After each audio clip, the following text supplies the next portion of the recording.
नमस्कार, मैं श्याम नंदन कुमार आपका एसएन के क्लासेज में स्वागत करता हूं। आज हम लोग भारत की राज्य व्यवस्था के अंतर्गत देखने वाले हैं संविधान की प्रमुख विशेषताएं। यह भारत की राज्य व्यवस्था के अंतर्गत हमारा 29वां लेक्चर है। इससे पहले जो हमने कवर किया था अनुच्छेद को देखा था कि भारतीय संविधान में कितने अनुच्छेद है और कौन कौन से अनुच्छेद हमारे एग्जाम के लिए काफ़ी इम्पोर्टेंट है। उन अनुच्छेद के बारे में हम लोगों ने देखा था। आज हम लोग देखेंगे अनुसूचियाँ जो एग्जाम पॉइंट ऑफ व्यू से काफ़ी इंपॉर्टेंट है और एग्जाम में बार बार पूछे जाते हैं। जब आने वाले वीडियो में हम इस पे आधारित एमसीक्यू सॉल्व करेंगे अनुच्छेद और अनुसूचियाँ पे, तो देखेंगे कौन कौन से जो है क्वेश्चन पूछे गए हैं और किस तरह से क्वेश्चन यहाँ से पूछे जाते हैं। तो चलिए हम देखते हैं संविधान की अनुसूचियाँ। आपको बता दें कि जिस समय संविधान बना था उसमें टोटल कितने थे, 8 अनुच्छेद थे, अनुसूचियाँ थी। ठीक, अभी जो है टोटल 12 अनुसूचियाँ हैं। एग्जाम में पूछे जाएंगे कि वर्तमान समय में भारतीय संविधान में कितनी अनुसूचियां हैं, तो वह है 12। और जिस समय संविधान निर्माण हुआ था उस समय कितने थे, उस समय 8 थे। ठीक, अब हम देखेंगे प्रत्येक अनुसूचियों में किन किन चीज़ों के बारे में, किन किन के बारे में वर्णन किया गया है। तो पहली अनुसूची देखते हैं। संविधान की अनुसूचियों के अंतर्गत हम लोग देखते हैं कि प्रथम अनुसूची में था संघ राज्य क्षेत्र या राज्य एवं राज्य क्षेत्र, राज्य क्षेत्र एवं संघ राज्य क्षेत्र दोनों के बारे में जो है आपको वर्णन कहाँ मिलता है, इनके वर्णन मिलता है प्रथम अनुसूची में मिलता है। ठीक है ना, आपसे यूं ही पूछेंगे, उसको डिटेल में थोड़ा देखते हैं। तो राज्यों के नाम एवं उनके न्यायिक क्षेत्र का जो है वर्णन किसमें है, तो प्रथम अनुसूची में। या यूं पूछेंगे संघ राज्य क्षेत्रों के नाम और उनकी सीमाएं के बारे में वर्णन प्रथम अनुसूची में। या दोनों को पूछेंगे राज्य एवं संघ राज्य क्षेत्र के जो है किस में मिलेगा, तो वो मिलेगा प्रथम अनुसूची में। क्वेश्चन कैसे भी पूछे आपको याद रखने, प्रथम अनुसूची में राज्य एवं संघ राज्य क्षेत्र के बारे में जो है वह अनुसूची किससे संबंधित है, तो वह प्रथम अनुसूची से संबंधित है। ठीक है ना, या प्रथम अनुसूची किससे संबंधित है, तो राज्य एवं संघ राज्य क्षेत्र से संबंधित है। चलिए दूसरा देखते हैं हम। दूसरी अनुसूची में है वेतन भत्ते पेंशन विशेष अधिकार और इससे संबंधित प्रावधान। ठीक है ना, इससे संबंधित प्रावधान आपको किसे मिलते हैं, दूसरी अनुसूची में। अब यहाँ क्वेश्चन ये है कि वेतन भत्ते पेंशन, किनके वेतन के बारे में, किनके पेंशन के बारे में, किनके विशेषाधिकार के बारे में। तो यहाँ देखते हैं वह व्यक्ति कौन कौन है जिनके बारे में वेतन पेंशन के बारे में, विशेषाधिकार के बारे में वर्णन है यहाँ पे दूसरी अनुसूचिया में। तो वह है भारत के राष्ट्रपति, 1 राज्य के राज्यपाल, 2 लोकसभा के अध्यक्ष और उपाध्यक्ष, 4 में है राज्यसभा के सभापति और उपसभापति, 5 में है राज्य विधानसभाओं के अध्यक्ष और उपाध्यक्ष, 6 में है राज्य विधान परिषदों के सभापति और उपसभापति, 7 में है सर्वोच्च न्यायालय के न्यायाधीश, 8 में है उच्च न्यायालयों के न्यायाधीश, 9 में है भारत के नियंत्रण एवं महालेखा परीक्षक। ये 9 लोगों के बारे में, 9 लोगों के वेतन पेंशन भत्ते विशेषाधिकार और इनसे संबंधित प्रावधान जो आपको मिलते हैं किसमें मिलेंगे, दूसरी अनुसूची में मिलेंगे। क्या इन 9 लोगों के 9 व्यक्ति के बारे में याद रखना जरूरी है? हाँ जरूरी है, एग्जाम में पूछे जाते हैं। आपको ऑप्शन में दे देंगे कि दूसरी अनुसूची में इनमें से वेतन भत्ते के बारे जैसे रहेगा क्वेश्चन कि दूसरी अनुसूची में वेतन भत्ते पेंशन के बारे में वर्णन किया गया है, इनमें से कौन नहीं है, आपको ऑप्शन में दे देंगे भारत के राष्ट्रपति, राज्यों के राज्यपाल, लोकसभा के अध्यक्ष और उपाध्यक्ष। एक ऑप्शन में दे देंगे डी ऑप्शन में, इन 9 में से कोई अलग ही ऑप्शन आपको दे देंगे जो वह गलत आंसर होगा। तो करेक्ट आंसर वहाँ क्या होगा, डी होगा। तो इसलिए आप इसको याद रखें। हम देखेंगे कि एग्जाम में ये पूछे हुए क्वेश्चन है, इस टाइप के क्वेश्चन आगे वाले जब क्वेश्चन सॉल्व करेंगे, एमसीक्यू सॉल्व करेंगे, प्रत्येक टॉपिक को आपको बता दें कि प्रत्येक टॉपिक पढ़ने के बाद हम लोग क्या करते हैं, उस पर आधारित प्रीवियस ईयर में जो क्वेश्चन पूछे हुए रहते हैं उसको सॉल्व करते हैं। तो चलिए तीसरी अनुसूची में हम आते हैं। तीसरी अनुसूची में है शपथ का प्रारूप। आपसे सिंपल ये पूछेंगे शपथ का प्रारूप कौन सी अनुसूची में है, तो वह है तीसरी अनुसूची में। या तीसरी अनुसूची किससे संबंधित है, तो वह है शपथ का प्रारूप से संबंधित है। और इनमें उम्मीदवार कौन कौन से हैं, ठीक, अर्थात शपथ का प्रारूप किन किन लोगों के बारे में है, किन किन लोगों के लिए है शपथ का प्रारूप का वर्णन जो है आपको तीसरी अनुसूची में है। तो यहाँ भी टोटल जो व्यक्ति हैं वह टोटल 9 हो जाएंगे। ठीक है ना, 9 है। संघ के मंत्री, ठीक है, संसद के लिए निर्वाचित हेतु पद, अर्थात संसद में जो निर्वाचित होने के लिए जो अभ्यर्थी हैं उनके लिए शपथ का प्रारूप। और संसद के सदस्य तीसरे नंबर पे, सर्वोच्च न्यायालय के न्यायाधीश, भारत के नियंत्रण एवं महालेखा परीक्षक, 6 में है राज्य मंत्री, राज्य विधानमंडल के लिए निर्वाचन के लिए अभ्यर्थी, अर्थात राज्य विधानमंडल के लिए निर्वाचित होने वाले जो अभ्यर्थी है उनके लिए शपथ का प्रारूप, राज्य विधानमंडल के सदस्य, उच्च न्यायालयों के न्यायाधीश। तो यहाँ भी टोटल कितने होंगे, 9 हो गए। तो इसको भी आपको याद रखना है। तीसरी अनुसूची में क्या है, तीसरी अनुसूची में शपथ का प्रारूप है, ठीक है ना। अब यहाँ आपको एक ट्रिकी क्वेश्चन पूछ देंगे कि इसमें आप देखेंगे टोटल 9 लोगों में देखेंगे 9 जो यहाँ पे दिए हुए ऑप्शन, ठीक है ना, इनमें राष्ट्रपति का कहीं नहीं वर्णन है, ठीक है ना। तो आपसे ये प्रश्न पूछेंगे शपथ का प्रारूप तीसरी अनुसूची में राष्ट्रपति के लिए है या नहीं है, तो आपको याद रखना है राष्ट्रपति के लिए, भारत के राष्ट्रपति के लिए नहीं है, ठीक। ऑप्शन में दे देंगे कि तीसरी अनुसूची में शपथ का प्रारूप इनमें से किनके लिए नहीं है। आपको ऑप्शन दे देंगे संघ के मंत्री, संसद के लिए निर्वाचित हेतु अभ्यर्थी, संसद के सदस्य, और चौथे नंबर पर दे देंगे भारत के राष्ट्रपति। तो गलत आंसर नहीं करना है, भारत के राष्ट्रपति के लिए शपथ का प्रारूप यहाँ तीसरी अनुसूची में वर्णित नहीं किया गया है। इनके लिए जो वर्णन किया गया है अनुच्छेद 60 में दिया गया है, ठीक है ना। शपथ का प्रारूप जो इनका है, राष्ट्रपति द्वारा शपथ का प्रतिज्ञान, शपथ या प्रतिज्ञान, राष्ट्रपति द्वारा शपथ या प्रतिज्ञान का प्रारूप जो आपको देखने को मिलेगा वह अनुच्छेद 60 में है, आर्टिकल 60 में है, ना कि तृतीय अनुसूची में। याद रखें, काफ़ी इंपॉर्टेंट है। चौथी अनुसूची जो है संबंधित है वह राज्यसभा में स्थानों का आवंटन से संबंधित है, ठीक। आपको बता दें कि सेंट्रल लेवल पे लोकसभा, राज्यसभा दोनों है, ठीक है ना। तो राज्यसभा में प्रत्येक स्टेट को, ठीक है ना, कुछ ना कुछ एक लिमिट सीट जो आवंटित किया गया है, कहाँ, राज्यसभा में। तो यहाँ वही बात कर रहा है कि चौथी अनुसूची में राज्यसभा में स्थानों का आवंटन जो किया गया है चौथी अनुसूची में वर्णन है। आपसे पूछेगा कि राज्यसभा में स्थानों का आवंटन जो किया गया है वो किस अनुसूची में वर्णित है, तो वह चौथी अनुसूची में वर्णित है। अब यहाँ आपको एक चीज और याद रखना है, क्या सिर्फ राज्यों के लिए है या और केंद्र शासित प्रदेशों के लिए भी है। तो यहाँ याद रखें कुछ केंद्र शासित प्रदेशों को भी, ठीक है ना, राज्यसभा में सीटों का आवंटन है, जैसे दिल्ली, पुडुचेरी, ठीक है ना, और भी होंगे, चौथे में है। लेकिन पर याद रखें प्रत्येक केंद्र शासित प्रदेशों के लिए राज्यसभा में सीटों का आवंटन नहीं है, लेकिन कुछ केंद्र शासित प्रदेशों के लिए भी सीटों का आवंटन राज्यसभा में है। राज्यों का, प्रत्येक राज्य जो है उनके जो है राज्यसभा में सीटों का आवंटन किया गया है। चलिए, चौथी देखा हमने कि चौथी अनुसूची में क्या है, राज्यसभा में स्थानों का आवंटन है। पांचवी अनुसूची में हम आते हैं, तो पांचवी अनुसूची में है अनुसूचित और जनजातीय क्षेत्रों के प्रशासन तथा नियंत्रण के बारे में उपबंध।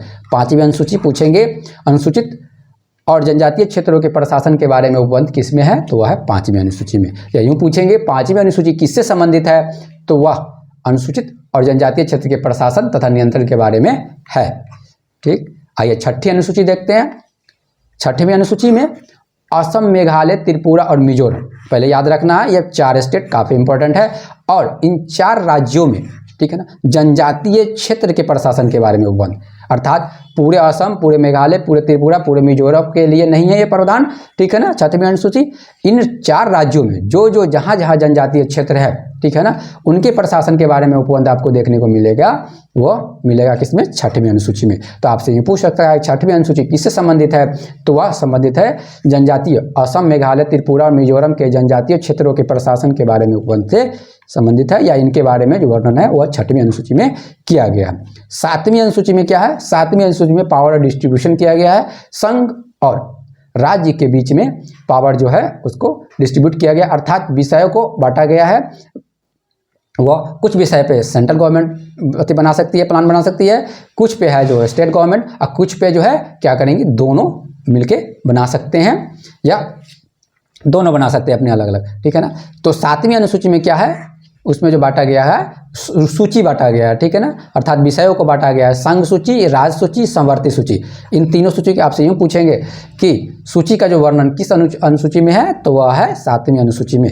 तो यहाँ संघ, राज्य तथा समवर्ती सूचियों का वर्णन आपसे ऐसे पूछेंगे, संघ, राज्य तथा समवर्ती सूचियों का वर्णन, ठीक है ना, या संघ, राज्य तथा समवर्ती सूची का संबंध किस अनुसूची से है, तो वह है सातवीं अनुसूची से। आपको यहाँ एक चीज और याद रखने हैं कि संघ सूची में टोटल कितने विषय हैं, तो वह 98 विषय हैं। पहले कितने थे, मूल रूप से 97 थे, लेकिन अभी 98, अर्थात एक बढ़े हुए आपको वर्तमान समय में एक बढ़े हुए आपको देखने को मिलेगा, ठीक है। राज्य सूची में देखिए 66 है, 66 थे, मगर फिलहाल में 59 है, अर्थात यहाँ पे राज्य सूची को घटा दिया गया, राज्य सूची के जो विषय है उसको घटाया गया है, ठीक है ना। समवर्ती सूची में देखें तो मूल रूप से 47 थे, लेकिन फिलहाल कितने हैं, फिलहाल 52 विषय है, उसमें कितने हैं, 52 विषय। तो याद रखने हैं 98 विषय संघ सूची में, राज्य सूची में 59, ठीक, समवर्ती सूची में 52 विषय। सातवीं सूची किससे संबंधित है, वह सूची से संबंधित है। या यूँ पूछेगा शक्तियों का विभाजन किस अनुसूची में है, तो शक्तियों का विभाजन 7वीं अनुसूची से में है। 8वीं अनुसूची में आते हैं। 8वीं अनुसूची में भाषाएं हैं। 8वीं अनुसूची में क्या है? 8वीं अनुसूची में भाषाएं हैं। टोटल मूल रूप से कितनी भाषाएं थे? 14 थे, लेकिन अभी फिलहाल से कितनी है? उसमें 22 भाषाएं हैं। ठीक है ना। तो आपसे पूछेंगे भाषाएं जो है वह किस में है, किस अनुसूची में है? तो वह 8वीं अनुसूची में है। कुल कितनी भाषाएं हैं? तो कुल 22 भाषाओं को जो है 8वीं अनुसूची में इंक्लूड किया गया है, शामिल किया गया है। ये भाषाएं कौन कौन सी है? क्या ये भाषाएं रटना जरूरी है? कुछ भाषाएं याद रखें, इंपॉर्टेंट है। आपको मिलान में या ऑप्शन में दे देंगे कि इनमें से कौन सी भाषाएं नहीं है या इनमें से कौन कौन सी भाषाएं जो है वो 8वीं अनुसूची में है। ठीक, 8वीं अनुसूची में याद रखना है भाषाएं कितनी? 22 है। ठीक, 8वीं अनुसूची किससे संबंधित है? वो भाषाएं संबंधित है। अब हम लोग देखते हैं कि ये 22 भाषाएं कौन कौन सी है। तो पहले नंबर पर देखते हैं असमिया, बांग्ला, बोडो, डोंगरी, गुजराती, हिंदी, कन्नड़, कश्मीरी, कोंकणी, मैथिली, मलयालम, मणिपुरी, मराठी, नेपाली, ओडिया, पंजाबी, संस्कृत, संथाल, सिंधी, तमिल, तेलुगु, उर्दू। ये है टोटल 22। आप में से कुछ याद रखें, इसमें से 5-7 भी याद रखेंगे तो शायद काम बन जाए। चलिए नेक्स्ट देखते हैं 9वीं अनुसूची। ये काफ़ी इंपॉर्टेंट है, एग्जाम में बार बार इससे क्वेश्चन बनते हैं 9वीं अनुसूची से। ठीक, 9वीं अनुसूची, इसको थोड़ा डिटेल में देखेंगे कि क्यों 9वीं अनुसूची काफ़ी इंपॉर्टेंट है। ये अनुसूची जो है आपको सीधे ऐसे क्वेश्चन पूछ सकते हैं, भूमि सुधार अधिनियम। ठीक है ना, भूमि सुधार अधिनियम किस अनुसूची से संबंधित है? तो 9वीं अनुसूची। या 9वीं अनुसूची किससे संबंधित है?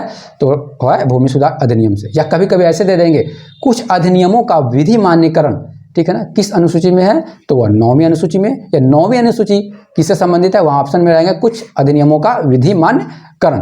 तो आपको ऐसे याद रखना है। तो ऐसे याद रखना है 9वीं अनुसूची या तो ऑप्शन में रहेंगे भूमि सुधार अधिनियम या रहेंगे कुछ अधिनियमों का विधि मान्यकरण। अभी हम समझते हैं कि 9वीं अनुसूची क्यों संविधान में जोड़ा गया, क्यों इसको लाया गया।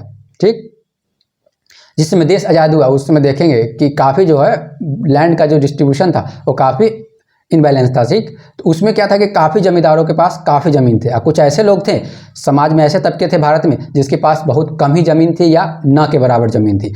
तो यह सोचा गया सरकार के द्वारा कि क्यों ना जो लैंड जो है जिनके पास काफ़ी है उनसे लेकर क्या किया जाए कि जिनके पास नहीं है उनको दिया जाए जमीन। इसके लिए क्या किया गया? जमींदारी से संबंधित क्या किया गया? एक विधान, लॉ लाया गया। ठीक, इस विधान के अगेंस्ट में जिनके पास जमीन थे वह क्या किए कि अपील करना शुरू कर दिए। कहाँ पे? तो वह क्या किया? न्यायालय में जाके अपील करना शुरू कर दिए कि हमारा लैंड दिया जा रहा है। इसी के विरुद्ध में क्या किया गया कि आपको ये जो है लॉ लाया गया, नियम लाया गया, कानून लाया गया कि राज्य जो है कोई भी अगर नियम लाती है जो भूमि सुधार अधिनियम से संबंधित है तो उसके खिलाफ किसी तरह का अपील न्यायालय में नहीं किया जा सकता। तो इसी के लिए क्या किया गया? तो 9वीं अनुसूची को लाया गया था। तो ये था यहाँ का मेन मुद्दा कि 9वीं अनुसूची लाने का क्या प्रावधान था। तो यहाँ था भूमि सुधार अधिनियम के लिए, ठीक है ना, जो विधि लाएंगे उसके लिए न्यायालय में किसी तरह की हस्तक्षेप न किया जाए लोगों के द्वारा, इसलिए क्या किया गया था? यह 9वीं अनुसूची को लाया गया था कि 9वीं अनुसूची में जो भी नियम जो है ना भूमि सुधार अधिनियम से रिलेटेड अगर डाल दिया जाए 9वीं अनुसूची में तो उसके खिलाफ किसी तरह का अपील आप जाकर न्यायालय में नहीं कर सकते हैं। ठीक है ना, यह था प्रावधान। यह जो लाया गया था 9वीं अनुसूची को प्रथम संविधान संशोधन अधिनियम 1991। ठीक है ना, प्रथम आपसे क्वेश्चन पूछे जाते हैं कि प्रथम संविधान संशोधन अधिनियम 1991 के द्वारा कौन सी अनुसूची लाई गई थी? तो वह लाई गई थी 9वीं अनुसूची को लाई गई थी। ये 9वीं अनुसूची किस संविधान संशोधन के द्वारा लाई गई थी? तो प्रथम संविधान संशोधन अधिनियम के द्वारा लाई गई थी। क्यों लाई गई थी? हमने देखा था भूमि सुधार इसलिए लाई गई थी कि क्या करता कि लैंड को डिस्ट्रीब्यूट करना था, जिनके पास लैंड अधिक थे उनसे लेके जिनके पास नहीं थे उनको डिस्ट्रीब्यूट करने के लिए यह अधिनियम या 9वीं अनुसूची को लाया गया था। ठीक, उस समय काफ़ी इंपॉर्टेंट है। अभी वर्तमान में देखें तो 283 अधिनियम इसमें है, कहीं कहीं 282 भी आपको देखने को मिलेंगे। ठीक, तो उसमें डिजिट नहीं होना है, 282 भी सही हो सकता है, 283 भी लगभग सही होगा। ठीक है ना, तो वर्तमान में कितने अधिनियम है? तो 283 अधिनियम आपको है उसमें दिया हुआ। ठीक, चलिए अब नेक्स्ट देखते हैं। अब जिस समय जो अधिनियम लाया गया था, ठीक, क्वेश्चन पूछे हुए हैं, ठीक है ना। ये प्रथम संविधान संशोधन अधिनियम 1991 जब आया था, या यूं पूछेंगे कि 9वीं अनुसूची जिस समय आया था उस समय देश के प्रधानमंत्री कौन थे, तो वह थे प्रधानमंत्री जवाहरलाल नेहरू के कार्यकाल के दौरान जो यह प्रथम अधिनियम संशोधन लाया गया था या 9वीं अनुसूची लाया गया था, ठीक है ना। आगे देखते हैं, हम लोगों ने देखा कि क्या उद्देश्य थे, क्यों लाया गया था इसको। संवैधानिक सुरक्षा, कोई भी अगर भूमि सुधार अधिनियम बन रहा है उसको संवैधानिक सुरक्षा प्रदान करने के लिए, ठीक है ना, संवैधानिक सुरक्षा प्रदान करने के हेतु 9वीं अनुसूची लाया गया था और 9वीं अनुसूची में राज्य के भूमि के सुधार अधिनियम को डाला गया था, ठीक है ना। चलिए नेक्स्ट है, आगे देखते हैं हम। अब यह था कि क्या कोई भूमि सुधार अधिनियम सरकार लेके आ रही है और उसको 9वीं अनुसूची में डाल दे रही है, तो क्या यह ऐसा है कि साफ इस पर किसी तरह की अपील की ही नहीं जा सकती, या उसका किसी तरह का क्या है आलोचना नहीं किया जा सकता, या उसका कोई रिव्यू नहीं किया जा सकता? तो ऐसा नहीं था। 1973 में केशवानंद भारती केस, ठीक है ना, 24 अप्रैल 1973 केशवानंद भारती मामला काफ़ी इंपॉर्टेंट है एग्जाम के लिए, ठीक है, खासकर पॉलिटी में। यह जब मेंस का आंसर लिखिएगा तो केशवानंद भारती केस कई जगह आपको कोट करना पड़ेगा। यह मौलिक अधिकार से संबंधित मामला है, ठीक है ना। तो न्यायालय ने निर्धारित किया था, ठीक है ना, कि 24 अप्रैल 1973 के जो केशवानंद भारती केस आया था, ठीक है ना, कब आया था? 24 अप्रैल 1973 के केशवानंद भारती मामले में न्यायालय यह निर्धारित किया था कि 9वीं अनुसूची में शामिल किए गए विधानों की न्यायिक समीक्षा, ठीक है ना, अर्थात भूमि सुधार अधिनियम या किसी तरह का लॉ संसद लेके आ रही है, ठीक, अगर वह 9वीं अनुसूची में डाल दे रही है, ठीक, तो क्या उसका न्यायिक समीक्षा किया जा सकता है या नहीं? तो ये मुद्दा था। तो उसमें यह था कि केशवानंद भारती जो केस आया था उसमें यह न्यायालय ने निर्धारित कर दिया कि जो केशवानंद 24 अप्रैल 1973 केशवानंद भारती केस जब हुआ था, ठीक है ना, तो उसमें यह किया गया था कि न्यायिक समीक्षा इस आधार पर की जा सकती है कि अनुच्छेद 14, 19 या 21, ये जो आप अनुच्छेद 14, 19, 21 ये जो है सब मौलिक अधिकार से संबंधित आर्टिकल है, अनुच्छेद। इससे पहले वाले में हम लोगों ने देखा था, ठीक, इससे पहले वाले हम लोग देखा था 12 से 35 जो है वो मौलिक अधिकार से संबंधित, भाग 3 में संविधान के भाग 3 12 से 35 किससे संबंधित है? वो मौलिक अधिकार से अर्थात फंडामेंटल राइट से संबंधित है। तो आप देखें ये 12 से 35 के अंतर्गत ही आते हैं, 14, 19, 21, ठीक। तो यहाँ पे यह है कि न्यायालय ने निर्धारित किया कि 24 अप्रैल 1973 के बाद अगर 9वीं अनुसूची में कोई भी नियम विधान अगर संसद डाल रही है, ठीक है ना, तो उसकी न्यायिक समीक्षा हो सकती है। किस आधार पे? इस आधार पे कि कहीं वह जो विधान लाया गया है, वो नियम जो लाया गया है आर्टिकल 14, 19, 21 का वायलेशन तो नहीं कर रही है। इसके आधार पे क्या किया जा सकता था कि उसका क्या किया जा सकता था कि न्यायिक समीक्षा की जा सकती थी, चाहे जिस तरह का कानून लाया हो उसमें। लेकिन इससे पहले क्या था कि न्यायिक समीक्षा का प्रावधान नहीं स्पष्ट रूप से था या नहीं था, ठीक है ना। 2007 में जब आते हैं, 2007 में सर्वोच्च न्यायालय ने, काफ़ी इंपॉर्टेंट है, 2007 सर्वोच्च न्यायालय ने, ठीक है ना, I.R. कोहले बनाम तमिलनाडु, काफ़ी इंपॉर्टेंट है, एग्जाम में पूछे हुए हैं। I.R. कोहले बनाम तमिलनाडु जो है किससे संबंधित है? ठीक, आपको यहाँ या अनुसूची से संबंधित है या भूमि सुधार अधिनियम से संबंधित, ऐसे पूछ सकते हैं, ठीक है, कि भूमि सुधार अधिनियम से संबंधित इनमें से कौन से जो है मामले हैं। I.R. कोहले बनाम तमिलनाडु का जो 2007 में सर्वोच्च न्यायालय का जो निर्णय देते हुए उन्होंने कहा था कि संसद को 9वीं अनुसूची में विधि में विशेष को प्रविष्ट करने की शक्ति प्रदान की गई है, ठीक है ना। संसद अर्थात संसद को कोई भी नियम बना के, विधि बना के, ठीक है ना, उसको क्या करना, 9वीं अनुसूची में डालने का जो शक्ति दी गई है, किंतु यह न्यायिक समीक्षा के दायरे से बाहर नहीं है। अर्थात अगर संसद कोई भी नियम बना के, ठीक है ना, अगर वो 9वीं अनुसूची में डाल देती है यह सोचकर कि उसकी न्यायिक समीक्षा नहीं की जा सकती, तो ऐसा नहीं है, उसकी न्यायिक समीक्षा की जा सकती है, ठीक। अर्थात न्यायिक समीक्षा जो था 9वीं अनुसूची में अगर संसद डाल रही है तो उसकी न्यायिक समीक्षा की जा सकती है। ये था मूल मुद्दा। ये जितने भी पॉइंट हम लोगों ने देखा था कि किनके कार्यकाल में आया था, कौन सा संविधान संशोधन था, 9वीं अनुसूची क्यों आया था, कौन से मुद्दे उसमें इंपॉर्टेंट थे, कौन से वाद हुए थे, कौन से मामले हुए थे, इन सब चीज़ों को देखा। एग्जाम में सारे जितने भी टॉपिक हम देखे, पॉइंट देखे, वो सारे एग्जाम में पूछे हुए हैं और पूछे जाने की बहुत बहुत संभावना है। चलिए नेक्स्ट देखते हैं 10वीं अनुसूची। 10वीं अनुसूची में है दल परिवर्तन के आधार पे निर्भरता। अर्थात आप देखेंगे कि एक पार्टी से दूसरी पार्टी में क्या होते हैं कि जो है जीते हुए मेंबर होते एक पार्टी से दूसरी पार्टी में बदल जाते हैं, तो उसके लिए निरर्हता की प्रावधान अर्थात उसको निरस्त करने की जो प्रावधान है वह किसमें है? 10वीं अनुसूची में। तो दल परिवर्तन के आधार पर निरर्हता का प्रावधान किसमें है? वो 10वीं अनुसूची में। या आपसे यूँ पूछेंगे कि 10वीं अनुसूची किससे संबंधित है? तो वह दल परिवर्तन रोधी कानून से संबंधित है, ठीक है ना। और यह किस संविधान संशोधन के द्वारा लाया गया था? ये 92 संविधान संशोधन अधिनियम 1985 के द्वारा जोड़ा गया था। तो आपसे पूछेंगे कि 10वीं अनुसूची किस संविधान संशोधन के द्वारा जोड़ा गया था? तो 92, ठीक है ना, 92, ठीक है ना, 92 जो है संविधान संशोधन अधिनियम 1985 के द्वारा जोड़ा गया था। 52 जो है संविधान संशोधन अधिनियम 1985 के द्वारा कौन जोड़ा गया था? 10वीं अनुसूची जोड़ा था। 10वीं अनुसूची किससे संबंधित है? दल परिवर्तन को रोकने के लिए जो है यह अनुसूची लाया गया था, 10वीं अनुसूची। 11वीं अनुसूची जो है पंचायत से संबंधित है।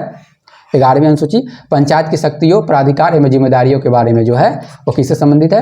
वह 11वीं अनुसूची जो है उससे संबंधित है। पंचायत की शक्तियों, प्राधिकार एवं दायरे से संबंधित है। पंचायती राज से संबंधित कितने विषय हैं? वह 29 विषय हैं। कितने हैं? 29। आपसे पूछेंगे कि पंचायती राज से संबंधित कितने विषय है या पंचायती राज व्यवस्था में कितने विषय हैं? तो वह 29 विषय एग्जाम में काफ़ी इंपॉर्टेंट है।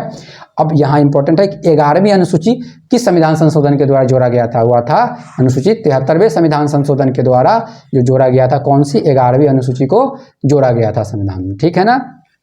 चलिए, या यूँ पूछेंगे 73वें जो संविधान संशोधन हुए थे उसमें उसके द्वारा कौन सी अनुसूची जोड़ी गई थी? वह 11वीं अनुसूची जोड़ी गई थी। 11वीं अनुसूची किससे संबंधित है? वह पंचायत के संबंधित है। 12वीं अनुसूची लास्ट वन, ठीक, 12वीं अनुसूची नगर पालिकाओं की शक्ति, प्राधिकार एवं जिम्मेदारियां से संबंधित जो है कौन सी अनुसूची है? 12वीं अनुसूची है, ठीक है ना। 12वीं अनुसूची ऐसे पूछेंगे 12वीं अनुसूची किससे संबंधित है? तो वह नगर पालिकाओं से संबंधित है। और इसमें कितने विषय हैं? शहरी स्थानीय निकायों से संबंधित कितने विषय हैं? 18 विषय है, ठीक है ना। ये भी इंपॉर्टेंट है। शहरी स्थानीय निकाय से संबंधित कितने विषय हैं? तो इसमें 18 विषय हैं। किस संविधान संशोधन के द्वारा लाया गया था? तो यह लाया गया था 74वें संविधान संशोधन अधिनियम 1992। काफ़ी इंपॉर्टेंट है। 74वें संविधान संशोधन 1992 के द्वारा जोड़ा गया था 12वीं अनुसूची को। आपसे यूँ पूछेंगे कि 12वीं अनुसूची किस संविधान संशोधन के द्वारा जोड़ा गया था? तो वह 74वें संविधान संशोधन अधिनियम 1992 के द्वारा जोड़ा गया था। या यूँ पूछे कि 74वें संविधान संशोधन अधिनियम के द्वारा कौन सी अनुसूची जोड़ा गया था? तो वह 12वीं अनुसूची जोड़ा गया था। 12वीं अनुसूची किससे संबंधित है? तो वह नगर पालिकाओं से संबंधित है। तो आज हम लोगों ने देखा कि टोटल कितनी अनुसूचियां हैं? तो टोटल 12 अनुसूचियां हम लोगों ने देखा जो भारतीय संविधान में है। संविधान जिसमें बने थे 8 थे। प्रत्येक अनुसूची हम लोग 1 से लेकर 12 के बारे में देखा कि किन किन कौन से अनुसूची किससे संबंधित है। एग्जाम में काफ़ी क्वेश्चन यहाँ से पूछे जाते हैं। तो मिलते हैं नेक्स्ट वीडियो में। नेक्स्ट में हम लोग देखेंगे सूची, ठीक है ना, संघ सूची, राज्य सूची, समवर्ती सूची में कौन कौन से विषय है, क्योंकि यहाँ से भी क्वेश्चन पूछे जाते हैं। तो चलिए मिलते हैं नेक्स्ट वीडियो में। धन्यवाद।